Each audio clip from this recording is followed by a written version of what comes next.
용맹했던 온니엘, 그리고 왼손잡이였던 에훗, 그리고 이방인이었던 삼갈, 그리고 오늘 등장하는 네 번째 사사인데요. 그 사람은 드보라입니다. 사사 드보라에 대한 본문, 성경의 본문은 오늘 우리가 읽었습니다만 4장과 5장에 걸쳐서 나오게 되는데요. 사사 드보라의 활동이 먼저 4장에 나오고 있고요. 또 이어지는 5장에 가게 되면 드보라의 승리의 노래가 5장 한 장에 걸쳐서 나오고 있습니다. 사사 드보라의 본문이 꽤 긴 분량으로 성경 가운데 이 사사기 안에 자리하고 있는 것을 볼 수가 있습니다.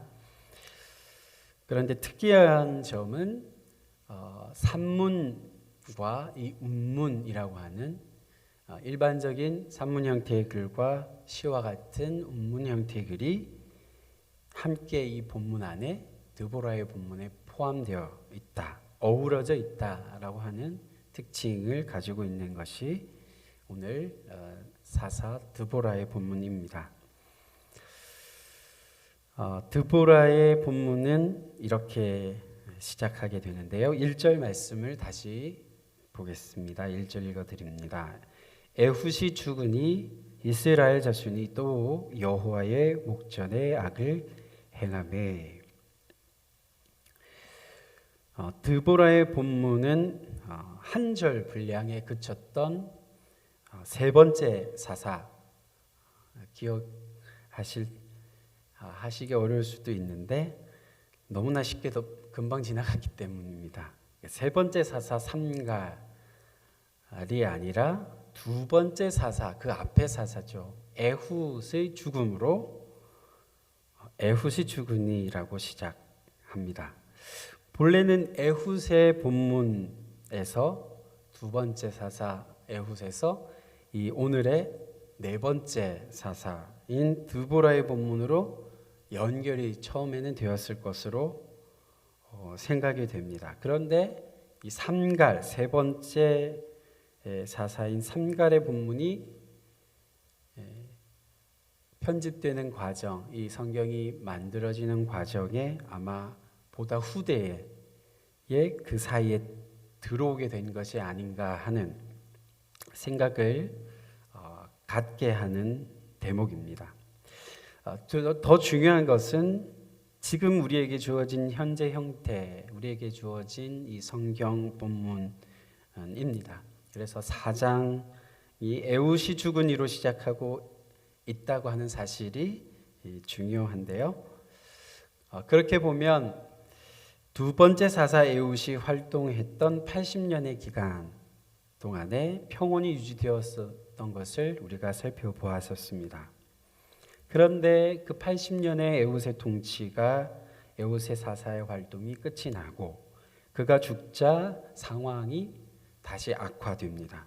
이스라엘은 또 여호와의 목전에 악을 행하고 배교하고 있는 것을 오늘 1절은 우리에게 들려줍니다. 사사기의 반복순환 패턴을 말씀드렸었습니다. 첫 번째 배교이고요. 그리고 진노와 재앙, 그리고 세 번째는 부르짖음이 등장하고 네 번째는 은혜와 구원과 평화의 시기가 오게 되는 것. 이 네 단계가 반복된다 말씀드렸었습니다. 그런데 오늘 이스라엘 백성이 다시 첫 번째 단계로 돌아갑니다. 배교하여 이스라엘에게 하나님은 그 배교한 이스라엘에게 진노하셔서 그리고 재앙을 그의 백성에게 내리십니다. 2절 상반절 말씀입니다. 제가 읽어드립니다. 여호와께서 하솔에서 통치하는 가나안 왕 야빈의 손에 그들을 파셨으니 말씀합니다. 자신의 백성이 또 다시 언약을 어기게 되자 하나님께서는 이스라엘 자손을 하솔에서 통치하는 가나안 왕 야빈의 손에 팔아 넘기신다는 말씀입니다. 그동안 언약을 지키지 않는 이스라엘 백성들을 하나님께서는 주변 이방 나라들에게 팔아 넘기셨습니다. 온니엘 때의 메소포타미아 왕 구산 리사다임, 그리고 에훗 때의 모압 왕 에글론에게 넘기셨습니다. 그런데 이번에 등장하는 것은 하솔에서 통치하는 가나안 왕 야빈입니다. 하나님께서 팔아 넘기신 오늘의 인물입니다. 하솔에서 통치하는 가나안 왕 야빈입니다. 그런데 이 인물이 조금 흥미롭습니다. 왜냐하면 이 이름이 여호수아 11장에서 이미 등장했었던 인물이기 때문입니다. 여호수아가 약속의 땅으로 들어오게 된 이후에 여호수아는 가나안 성읍들을 하나하나 차례차례 정복해 갔습니다. 그런 과정 가운데에 가나안 북부에 있는 원주민 성읍들, 원주민들의 그 성읍들의 북쪽 동맹체가 있었습니다. 그 북쪽 동맹을 이끄는 자가 바로 여호수아 11장에 보면 이 하솔 왕 야빈이라고 기록되어 있기 때문입니다. 그런데 이 하솔 왕 야빈은 여호수아와의 정복 전쟁에서 결국 그가 죽임을 당하고 성읍들도 전멸하다시피 불에 타 버리게 되었다라고 여호수아 11장은 기록을 합니다. 여호수아서에서 죽은 것으로 결론 지었던 그 이름이 사사기 드보라. 오늘 본문에서 다시 나오고 있는 것입니다. 그 이유에 대해서 이렇게 정리를 해볼 수가 있습니다. 여러 가지 학자들의 얘기들도 있습니다만 간단하게 이렇게 정리하면 좋을 것 같습니다. 이 야빈, 하솔 왕, 하솔에서 통치하는 왕 야빈이라고 하는 이 명칭은 개인의 이름이 아니라 우리가 애굽의 파라오, 이집트의 파라오에서 우리가 볼 수 있듯이 통치자의 신분으로 이해할 수 있지 않겠느냐 하는 점입니다. 물론 정확한 것은 아닙니다. 하지만 성경에서 말하고 있지 않은 부분들을 우리가 그냥 그 부분을 넘어갈 수도 있지만 이렇게 생각해 볼 수도 있지 않겠느냐 하는 것점입니다. 그렇게 보면 동일 인물이 아니라 시간이 흘러서 여호수아 시대를 지나서 이 사사기 시대에 오게 되어서 하솔의 새로운 왕과 같은 이가 등장한 것으로 우리가 이해할 수 있습니다. 그렇게 되면 더 이상 문제가 되지 않는 것을 알 수 있습니다. 그렇게 해서 다시 본문으로 돌아와 보겠습니다. 또다시 언약을 지키지 않고 배교한 이스라엘에게 하나님께서는 재앙을 내리셨는데 하솔에서 통치하는 가나안 왕 야빈의 손에 이스라엘을 팔아 넘기십니다. 그 결과가 어떠했는지를 3절 이어지는 3절은 들려줍니다. 3절입니다. 야빈 왕은 철병거 900대가 있어 20년 동안 이스라엘 자손을 심히 학대했으므로 이스라엘 자손이 여호와께 부르짖었더라. 하나님께서 내리신 재앙의 결과는 학대였습니다. 가나안 왕, 하솔에서 통치하는 가나안 왕의 학대를 이스라엘이 받게 된 것입니다. 그로 인해서 이스라엘이 지금 하나님께 부르짖고 있습니다. 그런데 여기서 자신들에게 학대를 일삼았던 야빈 왕을 두고서 성경은 이렇게 기록합니다. 철병거 900대가 있는 자라고 소개합니다. 그리고 20년 동안이나 이스라엘을 심히 학대했다고 기록합니다.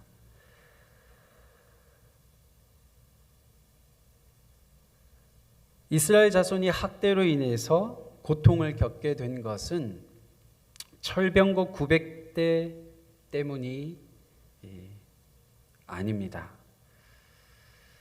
3절에서는 그와 같은 말씀으로 읽힙니다.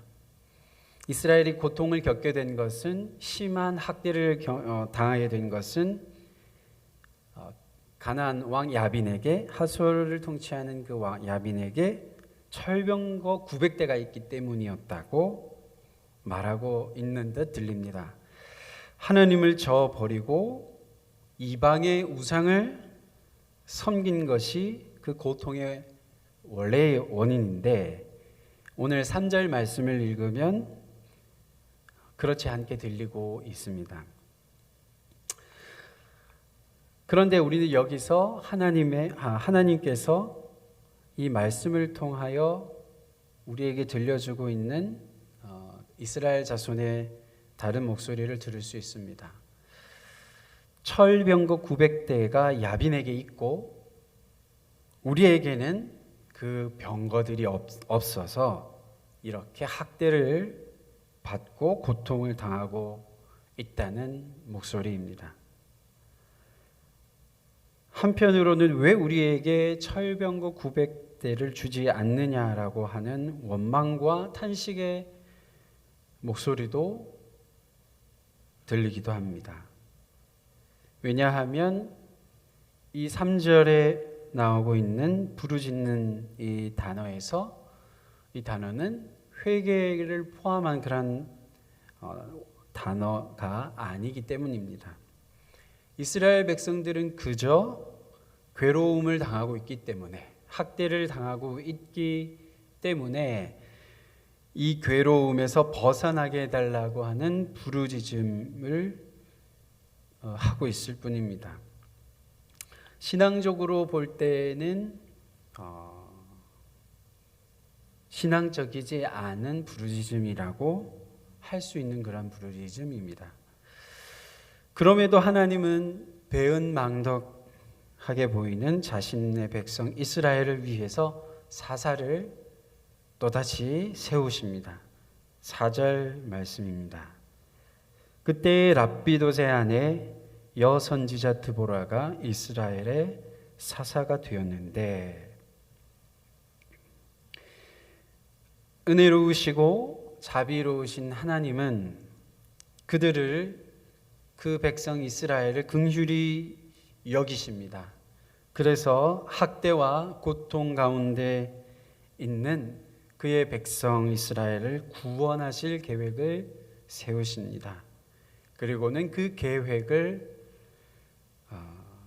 사사 드보라라는 인물을 세우셔서 행하십니다. 그 사사를 소개하는데요, 랍비도세 아내 여선지자 드보라입니다. 가부장적인 당시의 상황이 있었지만 하나님의 계획에는 그것이 중요하지 않았습니다. 아마도 분명히 랍비도세의 아내 여선지자 드보라를 세우는 것이 하나님께서 보실 때에 가장 바람직한 것일 거라고 생각하셨을 것입니다. 그래서 그 여자에 대한 당시 사회의 부정적인 편견 때문에 이 드보라를 세우는 것을 하나님은 주저하시지 않으십니다. 하나님은 여선지자 드보라를 사사로 세우시고는 사사의 중요한 또 다른 일을 맡기시는데요, 그것은 재판, 달리 말하면 판결의 일이었습니다. 그리고는 여선지자 드보라에게 하나님의 명령, 하나님의 지시를 전달하게 하시는데요, 우리 6절 말씀을 보겠습니다. 6절입니다. 드보라가 사람을 보내어 아비노함의 아들 바락을 납달리 게데스에서 불러다가 그에게 이르되 이스라엘의 하나님 여호와께서 이같이 명령하지 아니하셨느냐? 너는 납달리 자손과 스불론 자손 10,000명을 거느리고 다볼 산으로 가라. 하나님은 드보라를 통하여 아비노함의 아들 바락을 불러서 그로 하솔에서 통치하는 가나안 왕 야빈과의 전쟁을 준비하게 하십니다. 그것이 드보라에게 주어진 하나님의 명령이었습니다. 아비노함의 아들 바락을 불러오게 합니다. 아비노함의 아들이니 바락이 속한 납달리 지파 사람들 일부와 그리고 그 이웃을 하고 그 이웃에 자리한 스불론 지파 사람 10,000명을 거느리고 그들을 이끌고 어디로 가라고 말씀하십니까? 다볼 산으로 가라 명하십니다. 드보라가 바락에게 이처럼 전한 명령에는 그냥 너가 다볼 산으로 가라고 하는 명령만 주어지지 않았습니다. 어떻게 하면 그가 승리할 수 있는지를 하나님은 이어지는 7절에서 그 전략도 일러주십니다. 7절 말씀 읽어드립니다. 내가 야빈의 군대 장관 시스라와 그의 병거들과 그의 무리를 기손강으로 이끌어 내게 이르게 하고 그를 내 손에 넘겨주리라 하셨느니라.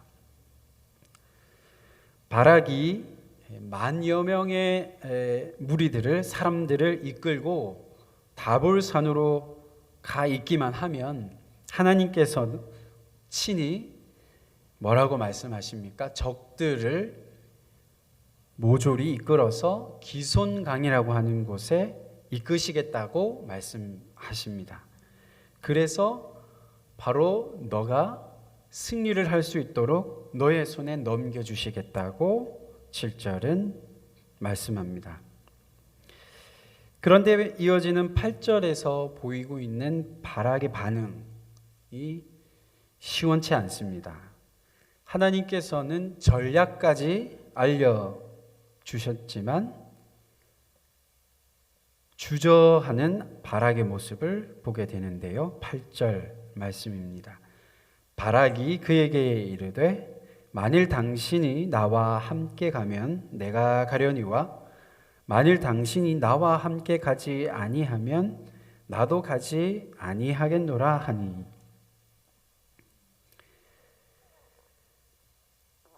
가만히 바락의 이 말을 들여다보면 여선지자인 드보라가 자신과 함께 가줄 것을 부탁하고 있는 것을 볼 수가 있는데 당신이 나와 함께 가면 나도 함께 가겠다라고 하는 부탁은 이해할 만합니다. 왜 그렇습니까? 그녀가 이 여선지자 드보라가 하나님의 말씀을 맡아서 전하는 선지자였기 때문에 그렇습니다. 그런 점에서 바락의 이 말은, 이 부탁은 믿음의 모습으로도 보이기도 합니다. 그런데 하나님의 그 말씀 앞에 반응을 보이고 있는 이 바락의 뒷부분의 반응이 문제입니다. 나와 함께 가지 아니하면 나도 가지 아니하겠노라고 한 부분입니다. 드보라 당신이 나와 함께 동행해 주지 않으면 나는 가지 않겠다라고 하는 것입니다. 믿음이 없어 보이고 용기가 부족해 보이는 바락의 모습입니다. 하나님께로 명을 받았지만 그 명을 받은 자에 어울리지 않는 언행입니다. 이어지는 9절을 보겠습니다. 이르되 내가 반드시 너와 함께 가리라. 그러나 내가 이번에 가는 길에서는 영광을 얻지 못하리니 이는 여호와께서 시스라를 여인의 손에 파실 것임이니라 하고 드보라가 일어나 바락과 함께 게데스로 가니라. 드보라는 바락의 부탁대로, 아니 바락이 내건 조건대로 바락과 함께 전쟁 준비를 위한 임무에 동행합니다. 그리고는 게데스로 함께 갔다고 기록하고 있습니다. 하지만 이 일 때문에 바락은 드보라로부터 안타까운 말을 듣게 됩니다. 그 말이 무엇입니까? 이번에 나가서 싸우게 되지만, 전쟁을 이끌게 되겠지만 바락 너는 승리하지 못하게 될 것이라고, 승리의 그 영광을 얻지 못하게 될 것이라고, 승리의 영광을 얻는 것은 바락 너가 아니라 어떤 여인이 될 것이라고 하나님의 예언의 말씀을 듣게 됩니다.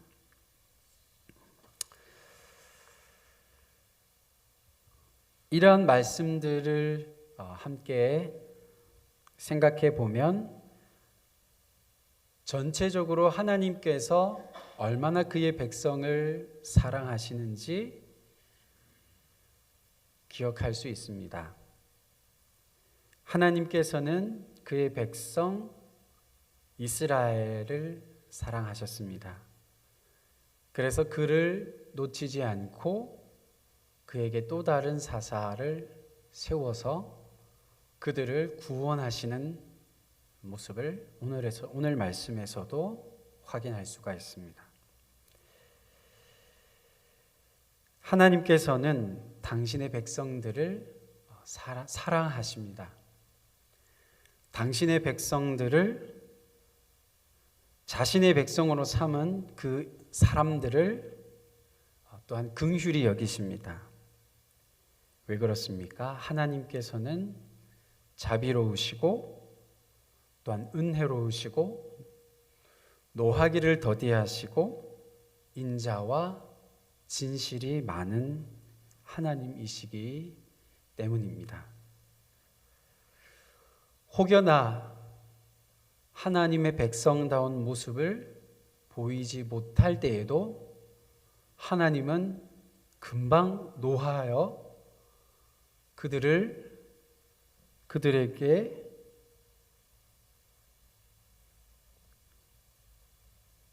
화를 내시거나 그들을 기다리지 못하시는 그런 하나님이 아니라고 하는 점입니다.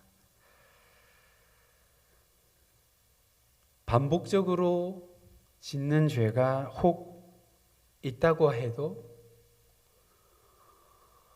고치려고 해도 고쳐지지 않는 그러한 모습을 여전히 가지고 있다고 해도 하나님은 그의 백성으로 삼은 우리들을 불쾌해 하시거나 역정을 내시지 않으신다라는 점입니다.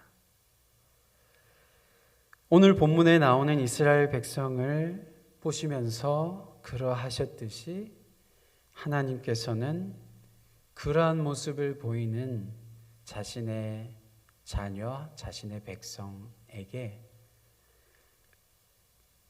긍휼히 여기십니다. 불쌍히 여기십니다. 예수님께서도 그를 따르던 많은 이들을 보시고서 민망히 여기셨다라고 하셨던 그 말씀에서도 우리는 하나님의 마음을 듣게 됩니다. 읽을 수 있습니다. 그것은 애가 끓는 것과 같은 그러한 주님의 마음입니다. 불쌍히 여기시고 애통해 여기시는 것이 주님의 마음이라고 하는 것입니다.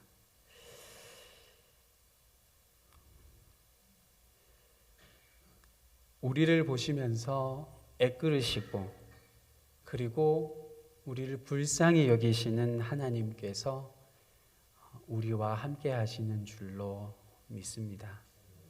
이 아침에도 그리고 오늘 하루를 또한 시작하는 이 시간 가운데 하나님의 그와 같은 사랑과 하나님의 긍휼히 여기심이 우리의 삶 가운데 오늘 하루에도 또 우리가 걸어가는 우리의 믿음의 여정에 그 하나님의 함께 하심을 기억하시면서 믿음으로 그 하나님을 잊지 않고 믿음으로 살아가는 저와 여러분이 되시기를 간절히 축원합니다. 기도하겠습니다. 하나님 아버지 감사합니다. 저희들의 모습을 보시고 기다려 주시고 인내하여 주시고 노하시기보다는 더 우리를 참고 우리를 기다려 주시는 하나님의 그 마음과 하나님의 모습을 오늘 말씀을 통하여 돌아보게 됩니다. 우리의 허물과 또 우리의 죄악이 하나님 앞에 여전히 놓여 있지만 하나님께서는 저희들을 보시며 안타까워하시고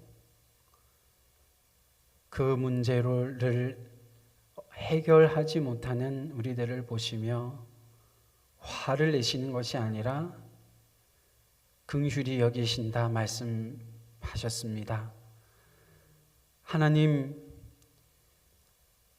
우리가 그와 같은 은혜로우신 하나님의 모습 앞에 하나님의 그와 같은 말씀 앞에 하나님께 감사하며 하나님께 우리의 모든 삶을 드리겠노라고 그렇게 고백하며 나아갈 수 있기를 소망합니다.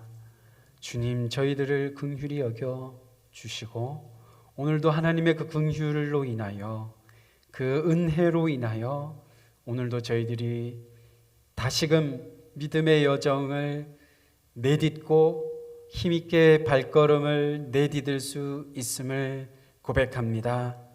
주님, 저희들 가운데 은혜로우심으로 그 긍휼하심으로 저희들을 끝까지 붙들어 주시고 함께하여 주실 줄 믿습니다.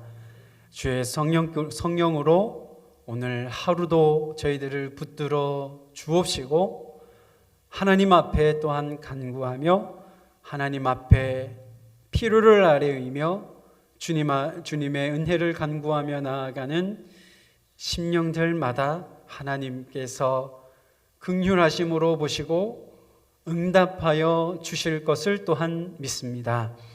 하나님 아버지, 오늘 하루의 삶도 주님께서 주관하여 주옵시고 오늘 우리들의 삶이 하나님께 믿음으로 드려지는 향기로운 그러한 제물이 될 수 있도록 또한 인도하여 주시옵소서. 모든 것을 감사드리며 예수 그리스도의 이름으로 기도드리옵나이다. 아멘. 자유롭게 기도하시고